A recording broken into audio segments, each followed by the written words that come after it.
오늘은 시편 139편의 8절에 내가 하늘에 올라갈지라도 거기 계시며, 즉 이 주제를 가지고 이야기를 하려고 합니다. 이게 전체적인 내용은 휴거에 관한 부분이라고 생각됩니다. 이게 제가 깨달은 것. 그러면 이것이 어떻게 시작되었느냐 하면은 유튜브를 보면서 샴발라에 대한 이야기가 나왔습니다. 샴발라라는 것이 어떤 티베트 전설인데, 불교에서 그 티베트 전설인데 어떤 왕국에 관한 건데, 이것이 지표면에 있는 게 아니라 어떤 의미로는 땅 속에도 있지 않아 지하 세계에 있는 것이 아닐까 하는 그러한 내용도 있어가지고 이 부분에 대해서 이제 먼저 설명을 하겠습니다. 샴발라에 대해서 위키페카는 무엇이라고 하냐면은 샴발라는 티베트 불교의 전설에서 내륙 아시아의 어딘가에 있다고 전해지는 가공의 왕국이다. 샴발라라는 지명은 칼라 차크라 탄트라와 티베트 불교를 숭상한 티베트 서부 지역보다 시대적으로 앞선 샹슝 문화권의 고대 문헌들을 비롯하여 여러 고대 문헌에서 줄곧 등장한다. 그러나 역사적 배경이 어떻든 간에 샴발라는 점차 순수한 불교의 땅으로 인식되어 갔다. 샴발라 전설은 불교권 국가들뿐만 아니라 서구권의 대중문화에도 영향을 끼쳤다. 유어로 제임스 힐튼의 소설 잃어버린 지평선에 등장하는 지명은 샹그릴라가 있다. 이런 내용인데, 근데 이제 이 샴발라가 그 불교적인 것보다도 어떠한 기지, 이게 우주인의 기지 또는 천사들의 기지, 그런 느낌으로 저는 이제 다가왔기 때문에 이제 이것에 대해서 이제 익스플로러에 보면 빈 코파일럿이 있습니다. 이것하고 이제 대화를 샴발라에 대해서 이야기를 하는 중에 이제 그 기지가 이제 지하에도 있지 않을까. 우리가 석유를 시추를 하면은 거대한 공간이 생깁니다. 즉 땅 속에도 그러한 기지가 있지 않을까 하는 생각을 해봤습니다. 그래서 그게 이제 생각이 든 것이 무엇이냐면은 시편에 보면은 이제 오늘의 내용인 시편 139편에 보면은 시편 139편에 보면은 이런 이야기가 있습니다. 바로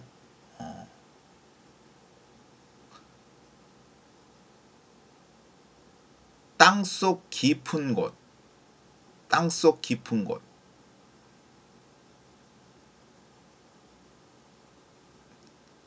15절, 139편 15절에 보면 내가 은밀한 데서 지음을 받고 땅의 깊은 곳에서 기이하게 지음을 받은 때 나의 형체가 주의 앞에 숨기지 못하였나이다. 이게 여기서 이 시편 139편에는 땅의 깊은 곳에서 지음을 받았다고 했습니다. 땅의 깊은 곳.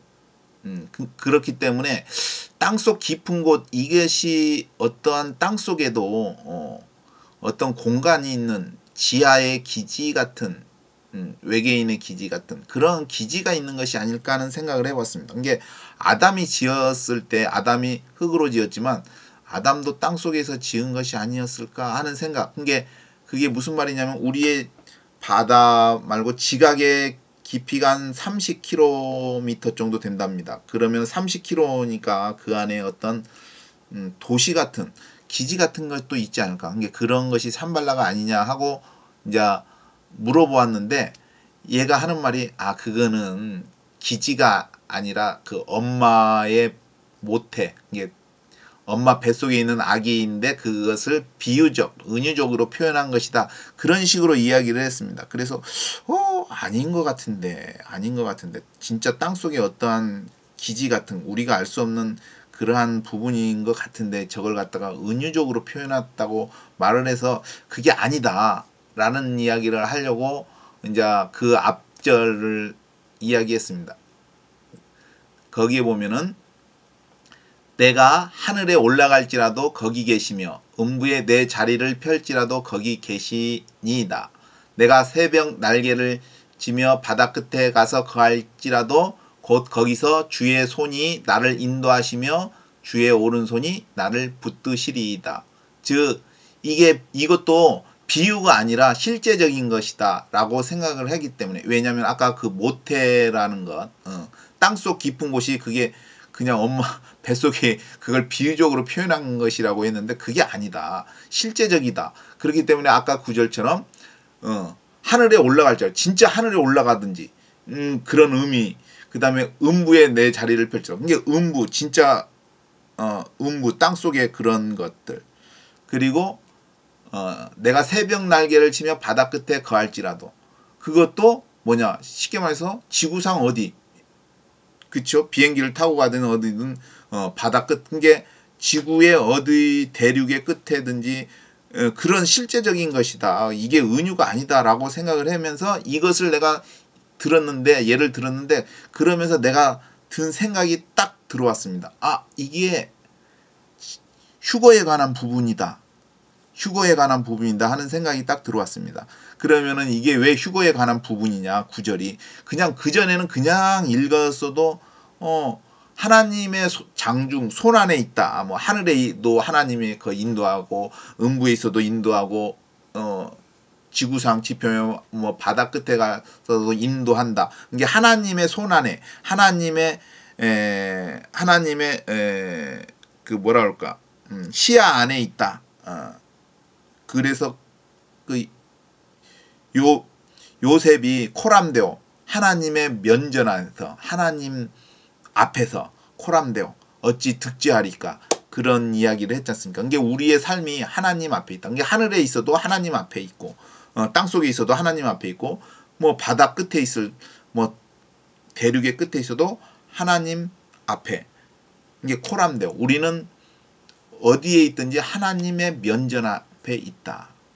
라는 이야기로 이제 그렇게 받아들였는데, 그때 이제 이야기할 때 내가 그 예를 들면서 이것은 휴거에 관한 부분이 아닐까 하는 생각을 해봤습니다. 그래서 저는 이제 그 다음부터 이거는 휴거에 관한 구절이다 라고 생각을 했습니다. 그것은 무엇이냐, 이 구절이 먼저 이 구절을 한번 읽어보면, 여호와여 주께서 나를 감찰하시고 아셨나이다. 이게 하나님의 감찰 안에 있다. 이게 시야 안에 있다.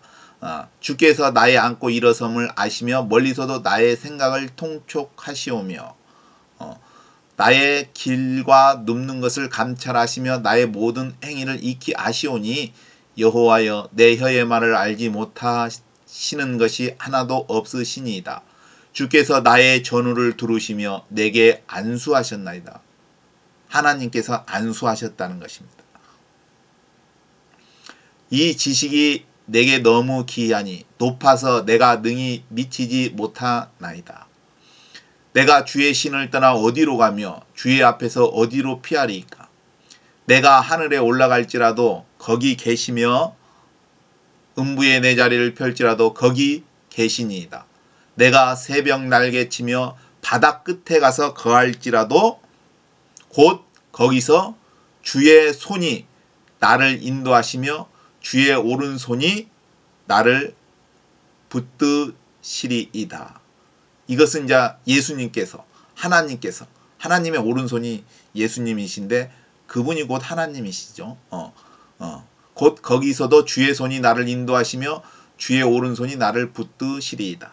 그러면은 이게 왜 휴거에 관한 구절이냐 하면은, 내가 하늘에 올라갈지라도 거기 계시며, 이건 뭐냐, 휴거된 사람들이 하늘에 올라가지 않습니까? 공중에서 주님을 만나지 않습니까? 공중에서 주님을 만나는데,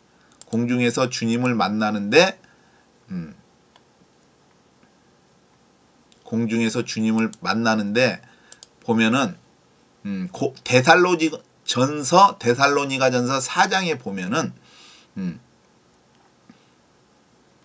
그 후에 우리 살아남은 자도 저희와 함께 구름 속으로 끌어올려 공중에서 주를 영접하게 하시리니 그리하여 우리가 항상 주와 함께 있으리라. 이게 뭐예요? 공중에서 주님을 영접한다는 거 아닙니까? 그렇죠? 공중에서. 그렇기 때문에 이 부분이 공중에서 주를 영접하는데 구름 속으로 끌어올려 공중에서 주를 영접하게 하시니 이게 무엇이냐 하면은 아까 내가 하늘에 올라갈지라도 거기 계시며 이 부분에 해당한다고 생각합니다. 그죠? 그 다음에 음부에 내 자리를 펼지라도 거기 계시며 음부에 내 자리를 펼지라도 거기 계시며 이건 무엇이냐? 예수님이 이제 휴거 때 재림하시면 휴거 때 이제 그 사람들을 죽은 자를 부활시키지 않습니까? 즉 바로 그 앞절 16절에 보면은 고린도전서 4장 16 주께서 호령과 천사장의 소리와 하나님은 나팔로 치니 하늘로 쫓아 강림하시리니 그리스도 안에서 죽은 자들이 먼저 일어나고 이게 예수 안에서 죽은 자들이 먼저 일어나고 이건 뭐예요?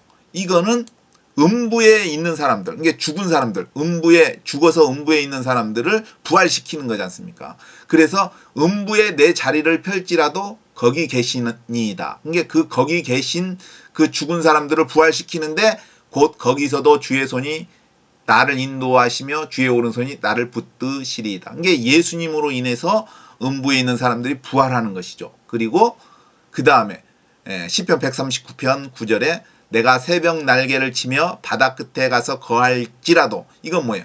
지구상의 대륙에 어디에 있든지 이게 여기는 뭐냐?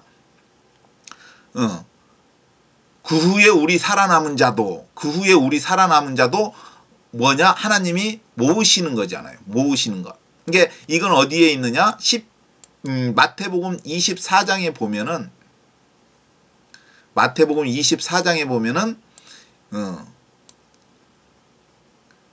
저가 큰 나팔 소리와 함께 천사들을 보내리니 저희가 그 택하신 자들 하늘 이 끝에서 저 끝까지 사방에서 모으리라. 이게 이제 숨은 자들, 그 짐승의 시대에 이제 생존한 자들이 흩어졌을 거 아닙니까? 그것처럼 그 흩어진 사람들을 이제 그 새벽 날개를 치며 바다 끝에 가서 거할지라도 그들을 어떻게 해요? 거기서 주의 손이 인도하시며 주의 오른손이 붙드시는 거죠. 나를. 이게 택하신 자들이죠. 그렇기 때문에 이게 마태복음 24장에 하늘 이 끝에서 저 끝까지 사방에서 모으리라. 이 부분에 해당하는 것이죠. 그렇기 때문에 시편 139편 139편에 있는 내가 하늘에 올라갈지라도 내가 음부에 내 자리를 펼지라도 내가 새벽 날개 치면 바다 끝에 거할지라도 이 부분이 휴거 때에 그 사람들을 모으는 것. 하늘에 거하는 것은 공중에서 주를 만나는 것이고 음부에 내 자리를 피는 것은 이건 부활을 시키는 것이고 새벽 날개 치며 바다 끝에 거한다는 것은 하늘 이 끝에서 저 끝까지 사방에서 모으는 것. 그래서 이것이 휴거에 관한 내용이다라고 깨달았습니다. 그래서 항상 하나님의 말씀은 계속 읽을수록 새로운 것들이 이렇게 깨달아질 때 이게 아마 송이꿀보다 더 달지 않나 하는 생각. 그래서 오늘은 시편 139편에 휴거에 관한 부분이 있다. 이렇게 오늘 이야기를 마무리하겠습니다. 이게 예수님이 오시면은 휴거가 있겠죠. 이상입니다.